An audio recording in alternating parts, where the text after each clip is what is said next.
الصلاۃ والسلام علیک یا سیدی یا رسول اللہ وعلی آلک و اصحابک یا سیدی یا حبیب اللہ۔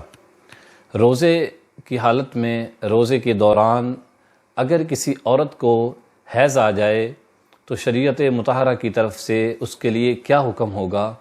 بہار شریعت جلد نمبر 1 صفحہ 1004 پر ہے۔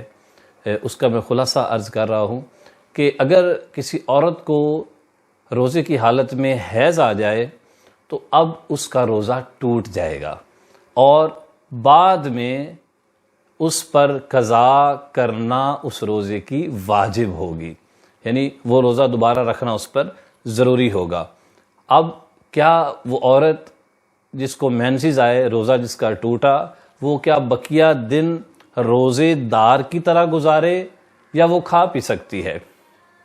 تو اس میں شریعت مطہرہ کی طرف سے جو حکم ہے وہ یہ ہے کہ جس عورت کو مینسز کی وجہ سے، حیض کی وجہ سے جس کا روزہ ٹوٹا تھا، تو اس کے لیے اب روزے دار کی طرح سارا دن گزارنا واجب نہیں ہوگا، یعنی وہ کھا بھی سکتی ہے، وہ پی بھی سکتی ہے، چاہے اس کو مینسز حیض جو ہے وہ زوال سے پہلے آئے، زوال سے بعد میں آئے۔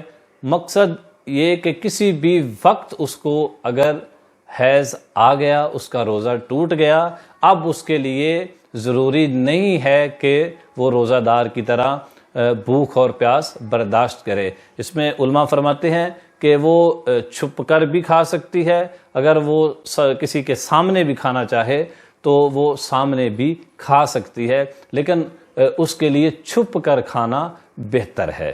اللہ رب العزت ہمیں سمجھنے کی توفیق عطا فرمائے۔